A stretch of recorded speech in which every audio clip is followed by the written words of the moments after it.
전도서 4장입니다. 인용한 성경은 한글 킹제임스 성경입니다. 4장 1절부터 보겠습니다.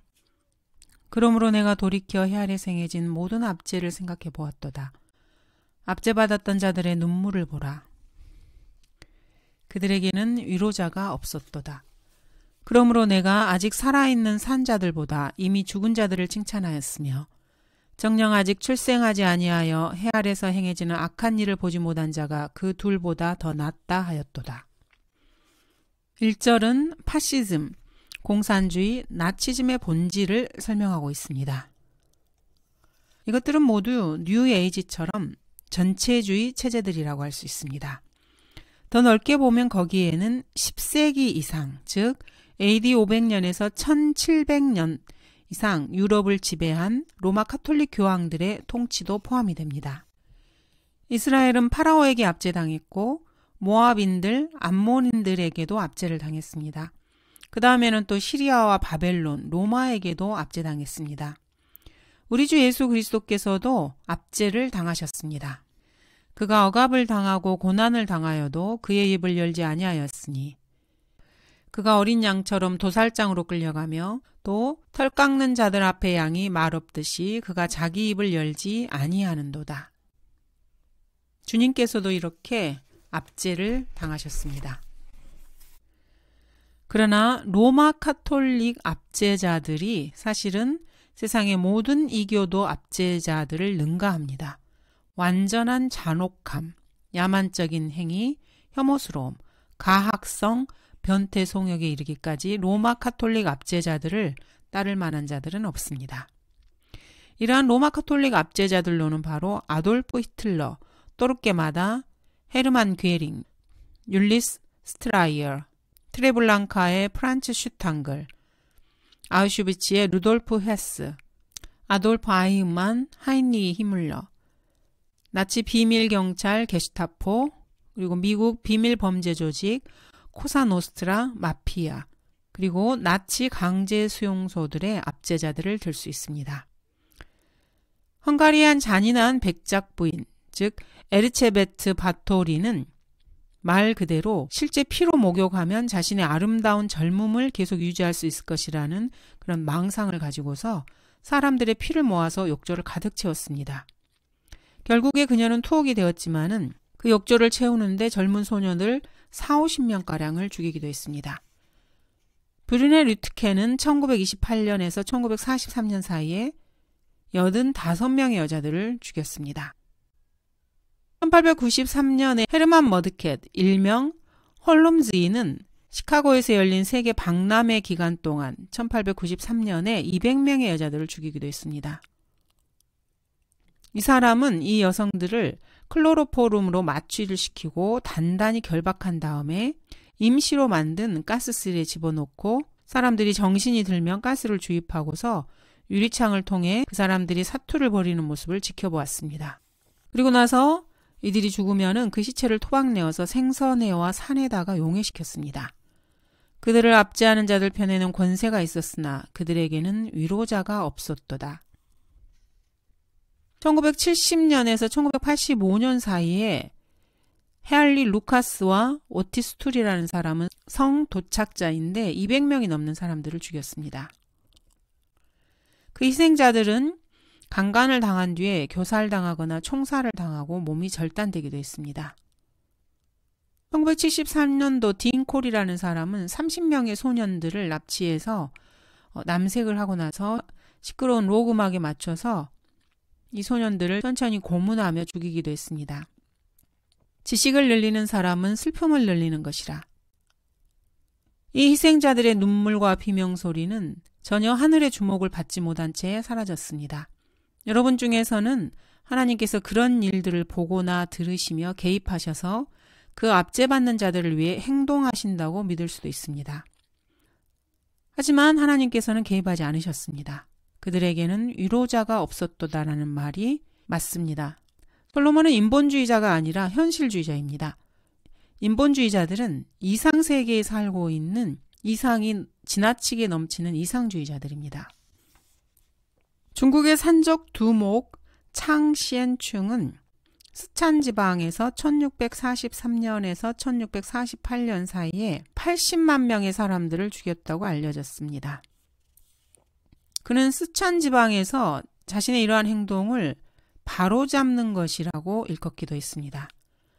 이렇게 해서 그에게 바로잡힌 사람들 가운데는 3만 2천 명은 학생들이었고 2천 명은 군인, 2만 7천 명은 불교 수도승, 심지어 280명은 그 사람의 아내였습니다. 그리고 40만 명은 자기 소하에 있는 부하들의 딸, 아내, 누이들이었습니다. 마오쩌둥 같은 경우에는 자기 국민, 즉 자국민 2630만 명을 살해해서 대량 학살에 관한 아돌프 히틀러를 완전히 능가하기도 했습니다. 압제와 관련해서 스탈린은 마치 아돌프 히틀러가 아무 일도 하지 않은 것처럼 그 총수를 능가하기도 했습니다. 이 스탈린은 루즈벨트가 그를 조 아저씨라고 부르기도 했는데 레닌이 자기네 국민 2천만 명을 도살한 직후에 자기가 그들 1천만 명을 죽였다고 공언하기도 했습니다. 미국은 2차 세계대전 기간 동안에 그리고 또 그 이후인 1992년에 바로 이런 사람들에게 재정적인 온조를 해주기도 했습니다. 짐 존스는 900명의 사람들이 자살을 하게 했고 피에 메리는 600명의 반카톨릭 고집쟁이들을 화형시키기도 했습니다. 그러므로 내가 이미 죽은 자들을 칭찬하였으며 욕과 에레미야는 차라리 자기들이 전혀 태어나지 않았다면 좋았을 것이라고 말하기도 했습니다. 살아서 천천히 굶어 죽는 유대인들은 칼에 죽임을 당한 자보다 못하다고 할 수 있습니다. 세상의 인본주의자들은 항상 환경을 보호하고 세상을 보다 살기 좋은 곳으로 만드는 것에 대해서는 주구장창 이야기를 하지만 현실과 사실을 전혀 직시하지 못합니다. 우리는 사실을 직시해야 합니다. 죽는 것이 낫겠습니까? 아니면 천천히 고문을 당하면서 살아있는 것이 낫겠습니까? 솔로몬은 전혀 인본주의자들처럼 이론적이진 않습니다. 그는 뉴에이지나 새로운 세계, 또 계급차별과 성차별, 인종차별의 타파, 이와 같은 뉴스미디어에서 꾸며낸 이야기들을 전혀 다루지 않습니다. 솔로몬은 험악하고도 냉혹한 역사적 현실을 다루고 있습니다. 솔로몬은 죽은 사람이 차라리 태어나지 않은 사람과 지금 살아있는 사람보다 이 둘보다 더 낫다고 말하면서 자신의 논제를 계속 발전시켜 나갑니다. 태어나지 않은 사람은 세상에 태어날 때 해 아래서 행해진 악한 일을 보게 될 것이지만은 죽은 사람은 이 해 아래서 행해진 악한 일과 영원히 결별이라는 사실을 뜻하는 말입니다. 성경을 부패시키는 알렉산드리아 이단은 또다시 여기서 분쇄되게 됩니다. 배교한 성서들을 믿는 알렉산드리아 이단들은 계속해서 새로운 창작물을 만들어냅니다. 4절부터 6절을 보겠습니다. 내가 다시 모든 고초와 모든 옳은 일을 생각하였더니 이로 인하여 사람이 자기 이웃의 시기를 받은 것이라. 이것 또한 헛되며 영의 고통이라. 어리석은 자는 자기 손을 모으고 자기 살을 먹는도다. 한 손에만 가득하고 평온한 것이 양손에 가득하고 노고와 영의 고통을 가진 것보다 낫도다. 내가 다시 생각하였다고 솔로몬은 말합니다.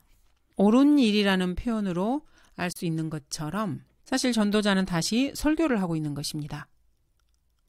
오늘날의 현대 시대의 젊은이들에게는 옳고 그름이라는 것이 전혀 없습니다.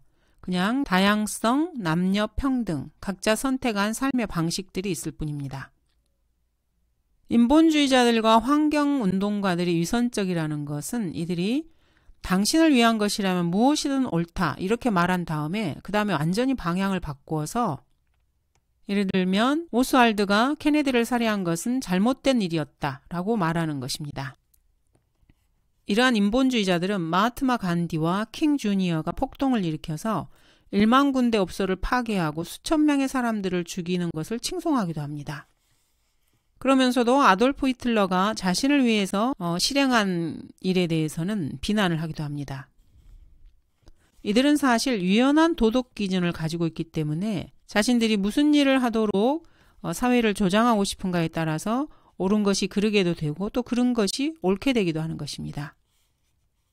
이들은 생각이 유연하고 일구이연하고 표리부동하고 둘러대기 잘하고 사람들을 현혹시키는 눈먼 안내자들입니다.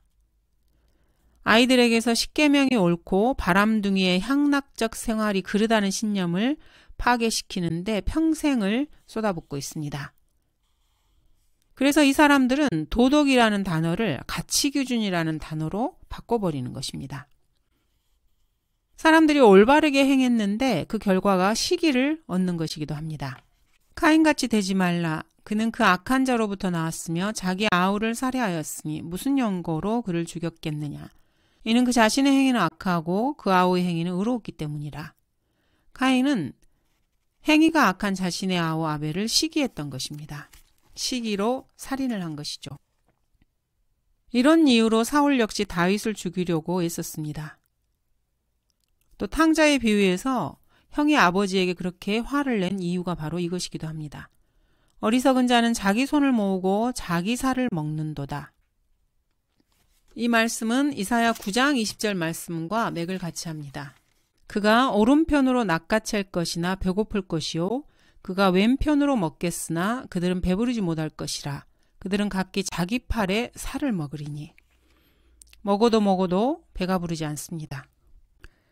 또 내가 너희 모든 성읍들에서 너희의 이를 깨끗한 채 놔두었고 너희 모든 처소에서 빵이 부족하게 하였으나 너희가 내게로 돌아오지 아니하였느니라. 주가 말하노라.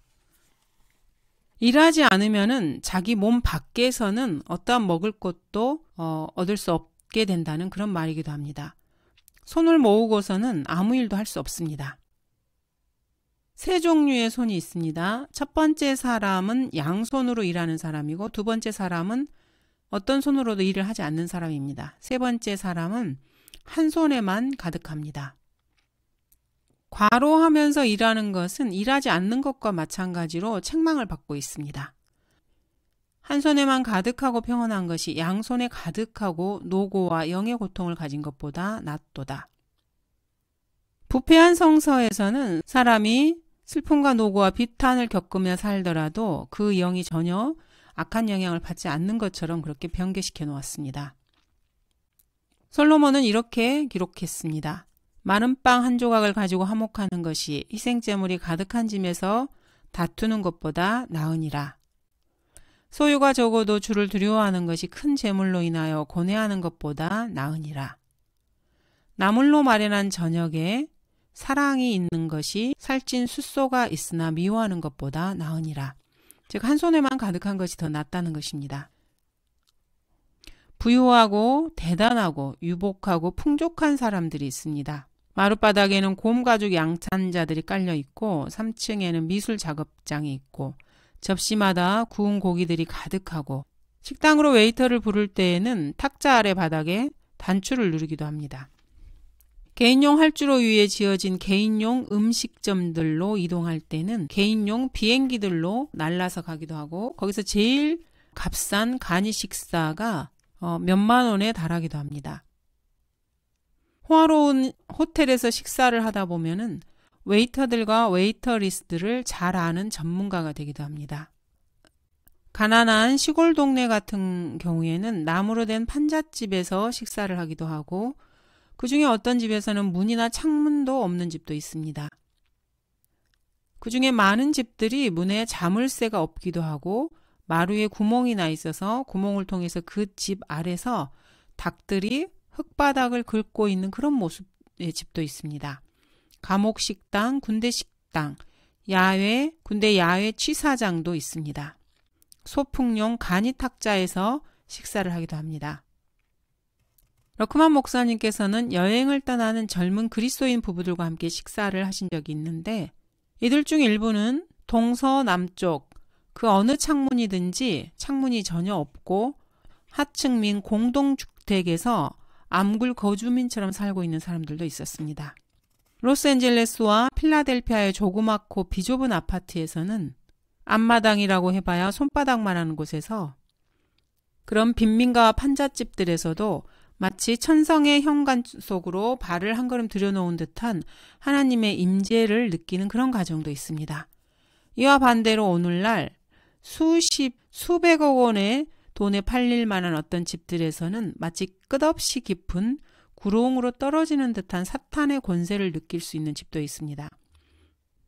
돈이 많다고 해서 성공한 것도 아니고 영적으로 뛰어난 것도 아닙니다. 4장 7절부터 보도록 하겠습니다.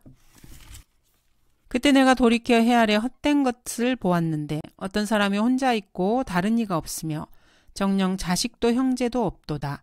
그러나 그의 모든 수고에는 끝이 없으며 그의 눈은 재물로도 만족하지 못하고 내가 누구를 위하여 수고하며 내 혼이 낙을 빼앗기는가라고 말하지도 아니하니 이것도 역시 헛되며 정녕 심한 고초로다. 이 다음 내용은 혼자 살거나 아니면 결혼해서 가정을 이루는 것과는 반대되는 그 장점에 대해서 말하고 있습니다. 삼겹줄은 쉬 끊어지지 않는다는 말은 단순히 결혼 제도 내에서의 그런 것뿐만 아니고 친구나 친척들의 경우에도 해당됩니다. 전도서 4장 7절에서 12절까지의 본문에 대한 가장 좋은 참고 구절은 시편 127편 5절이라고 할 수 있습니다. 화살통에 화살을 가득 채운 사람은 행복하나니 그들이 부끄러워하지 아니하고 성문에서 원수들과 말하리로다. 이 시편 같은 경우에는 직계 가족을 주제로 다루고 있는 구절입니다. 어떤 사람이 혼자 있고 다른 이가 없으면 이 사람에게는 자식도 형제도 없습니다. 일명 외로운 늑대라고 할 수 있습니다. 이런 사람은 자기 자신을 위해서만 일을 합니다. 자선가나 발명가로서 인류를 위해서 그 일을 한 것이 공로가 인정을 받는다고 해도 자기 만족이라는 건 역시 동물적 본능이라는 것을 잊어서는 안 됩니다. 어떤 사람들은 세상을 더욱 살기 좋은 곳으로 만드는 일을 하면서 자기 만족을 얻기도 합니다. 사실 좋은 세상 만드는 사람들을 대다수를 보면은 자기의 죄들을 정당화시키기 위해서 혹은 그 죄들을 속죄하기 위해서 선한 일을 하기도 합니다. 누가복음 15장에서 돼지가 먹는 음식을 갈구했던 둘째 아들이 있는 그 돼지우리의 온도를 조절하고 싶어하는 사람도 있고 그 돼지우리의 악취를 제거하는 일을 함으로써 하늘나라에 갈 패스워드를 벌 생각을 하는 사람들도 있습니다. 사람에게 가족을 부양할 책임이 없으면은 아주 쉽게 만족할 수 있을 것이라고 생각할 수도 있습니다. 하지만 사실 그렇지 않습니다.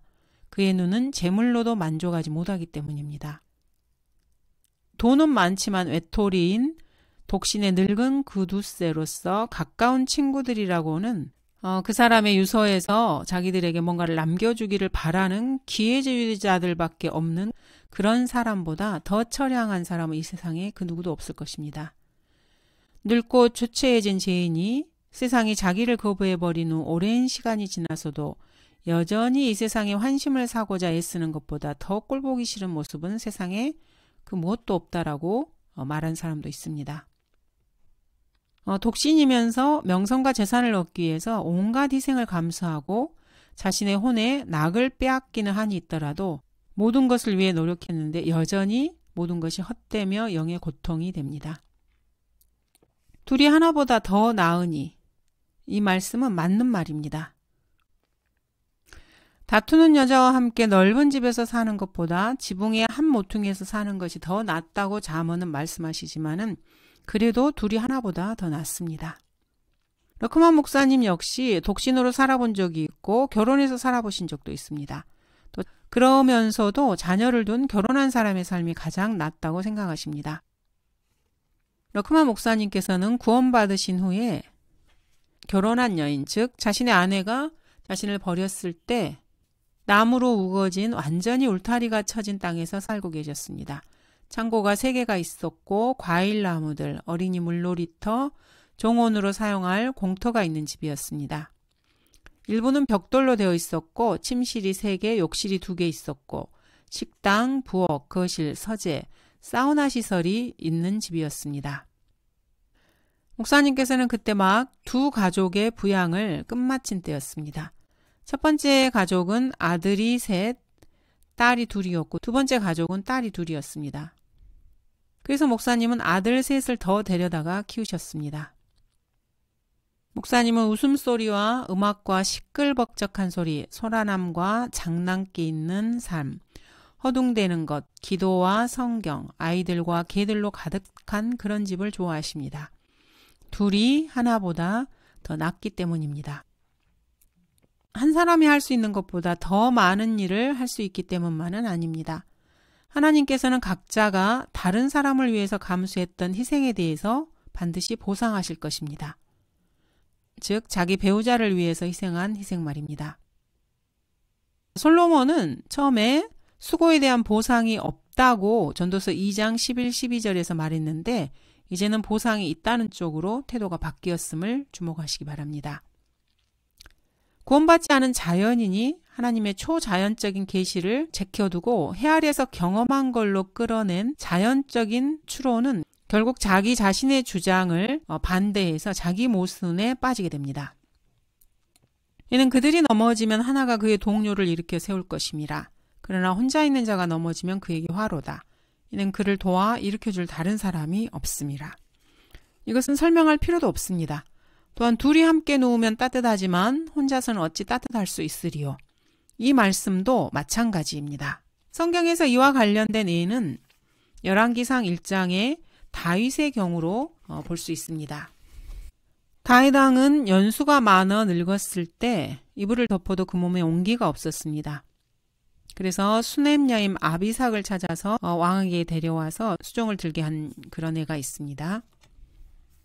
욥은 위대한 사람들이라고 해서 항상 현명한 것이 아니고 나이든 자들이라고 해서 심판을 깨닫는 것이 아니라고 말을 합니다.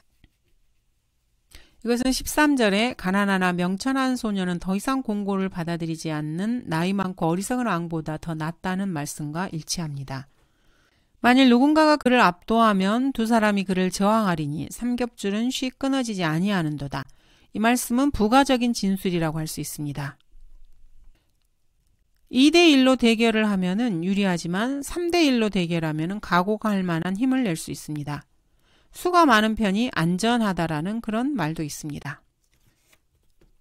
13절부터 16절입니다. 가난하나 명철한 소녀는 더 이상 공고를 받아들이지 않는 나이 많고 어리석은 왕보다 더 나으니 이는 그는 감옥에서 나와 치리하는 반면에 그의 왕국에서 태어난 자는 또한 가난하게 됨이라. 내가 그를 대신하여 서게 될 두 번째 아이와 함께 해 아래에서 행하는 모든 사람에 대해 숙고하였으니 모든 백성들 곧 그들 앞에 있었던 모든 사람들의 끝이 없도다. 뒤에 오는 자들 또한 그를 기뻐하지 않으리니 실로 이것도 헛되어 영의 고통이라. 13절과 14절은 그 위치상 다소 어색한 구절이라고 할 수도 있습니다. 그 이전 구절들과 내용상으로 연결이 잘 되지 않기 때문입니다. 앞부분과 분리된 내용이라고 할 수 있습니다. 감옥에서 나와 치리하는 반면에 이 말씀은 요셉에게 훌륭하게 적용될 수 있습니다. 7년 동안 기근이 있었기 때문에 이 구절은 모두 다 요셉에게 잘 적용됩니다. 그러나 더 이상 공고를 받아들이지 않는 나이 많고 어리석은 왕은 요셉을 감옥에서 꺼내준 파라오는 아닙니다. 그 파라오는 아버지 하나님의 모형이라고 할 수 있습니다. 어떤 아이는 가난해도 나중에 결국 새 예루살렘에 있게 되기도 합니다. 어떤 아이는 부유해도 결국에는 지옥에서 물을 구걸하는 신세가 될 수도 있습니다. 이 나이 많고 어리석은 왕이 누구인지는 밝혀지지 않습니다만 성경은 바로 솔로몬을 그런 사람으로 지적하고 있습니다. 솔로몬에게 아내, 즉 왕비가 700이요 후궁이 300이 있었으니 그의 아내들이 그의 마음을 돌이켰더라. 솔로몬이 늙자 그의 아내들이 그의 마음을 돌이켜 다른 신들을 따르게 하였더라. 그의 마음이 그의 아버지 다윗의 마음처럼 주 그의 하나님과 더불어 온전하지 아니하였으니 이는 솔로몬이 시돈인들의 여신 아스토렛을 따라가고 암몬인들의 가증한 것인 밀콤을 따랐음이라.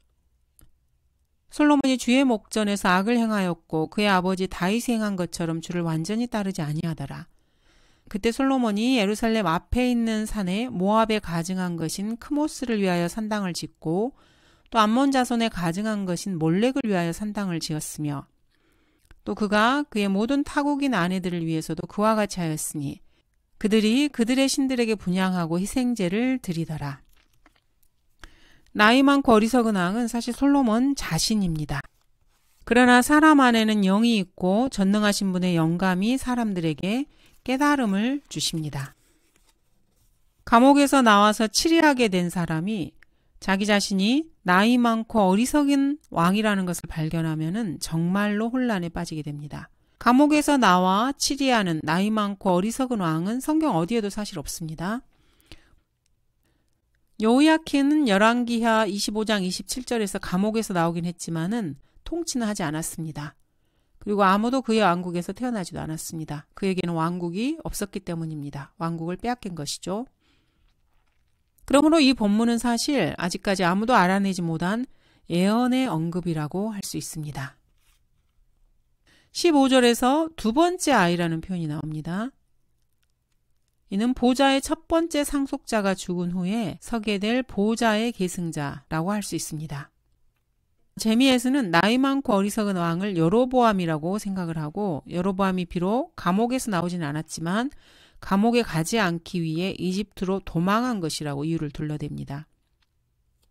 그렇지만 슬쩍 봐도 이것은 정말로 지나치게 확대 적용한 것이라고 할 수 있습니다. 모든 백성들의 끝이 없도다. 인류는 마치 개미떼 같습니다. 오늘날 이 땅에는 80억 명이 넘는 사람들이 살아가고 있습니다. 이들은 하루에 2,000명꼴로 사람들을 없애버리기로 마음을 먹습니다. 즉 낙태를 합니다. 거기서 죽지 않은 생존자들은 얼룩올빼미, 붉은 망고, 열대 다우림, 아기고래, 흰머리 독수리들을 보존하려 합니다. 1992년에 미국에는 3억의 사람들이 있었습니다.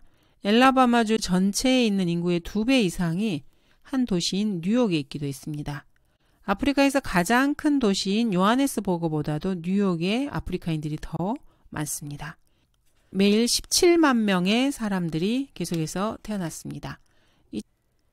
지금 현재는 80억 명이 넘죠. 중국의 인구는 러시아와 미국의 인구를 합쳐놓은 것보다 더 많습니다. 현재 인구가 25만 명 이상인 미국의 모든 도시 주민들에게 주택을 공급하려면은 2달마다 집 2,000채, 즉 하루에 33채를 지어야 한다고 합니다. 이거는 AD 2000년 이전의 이야기입니다. 여러분이 오늘 죽는다면은 그 죽음에 대해 전혀 모르고 심지어 여러분의 이름이 무엇인지도 전혀 모르는 사람들이 이 지구상에는 최소한 75억 명이 넘을 것입니다. 여러분이 언제 어디서 태어났는지, 또 10년 내지 70년간의 일생 동안에 한 번도 여러분이 어디서 살았고 무슨 일을 했는지 전혀 알지 못할 것입니다. 여러분이 죽고 나서 1년 정도만 지나도 아마 여러분이 언제 죽었는지 기억할 사람들이 이 세상에 100명도 채 되지 않을 것입니다. 그래서 이 지구는 사실 마치 개미집과 같습니다. 모든 백성들의 끝이 없도다. 도시에 1,000만 명의 인구가 넘는 그런 도시들이 많이 있습니다.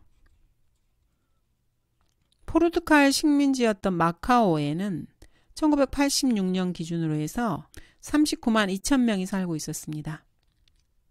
방글라데시에는 1억이 넘는 인구가 살고 있었는데 한 사람이 차지하는 땅을 계산해 보면은 놀라울 뿐입니다. 모든 백성들의 끝이 없도다. 애틀란타, 서울, 시카고, 로스앤젤레스, 마이애미, 뉴욕, 모스크바, 캔자스시티의 공항 터미널에서 보면은 솔로몬이 말한 이 사실을 정말로 목격할 수 있습니다. 5,000명에서 5만 명에 이르는 군중을 여러 번 볼 수 있습니다. 그 중에 여러분 개인이 이름을 아는 사람은 아마 단 한 명도 없을 것입니다. 필리핀의 고기시장, 도쿄 긴자거리, 독일 프랑크푸르트와 리른베르크의 상점과 일본 도쿄와 카츠라와 니코의 지하철역들에서도 수많은 얼굴들이 들끓습니다. 러시아인, 멕시코인, 일본인, 필리핀인, 독일인 군중이 가득 찬 곳을 힘겹게 지나가기도 합니다. 하키장, 축구 경기장, 야구장, 서커스장의 관객들과 교회 회중석 가운데 앉아보기도 합니다. 오 하나님이여, 사람이 무엇이기에 주께서 그를 마음에 두시나이까. 성경의 가장 위대한 신비들 중에 하나는 하나님께서 어떻게 해서 왜 무슨 이유로 시간을 내셔서 여기 이 아래 개미집에 나와 있는 여러분과 나 같은 사람들을 구원하시려는가 하는 바로 그 점입니다. 성경의 모든 구절을 아무리 살펴보아도 이 신비를 이해하는 게 참 어렵습니다. 뒤에 오는 자들 또한 그를 기뻐하지 않으리니. 이것은 보좌를 이어받는 두 번째 아이로 생각이 됩니다. 자, 일반적인 진리를 찾아보면 첫 번째, 나이 많고 어리석은 왕이 그의 신하들에게 거부를 당합니다. 두 번째, 가난하지만 명철한 소년이 왕이 되는데 그도 그의 신하들에게 거부당합니다. 두 번째 아이가 그 다음에 보좌를 차지하는데 동일한 신하들에게 나중에 거부를 당합니다.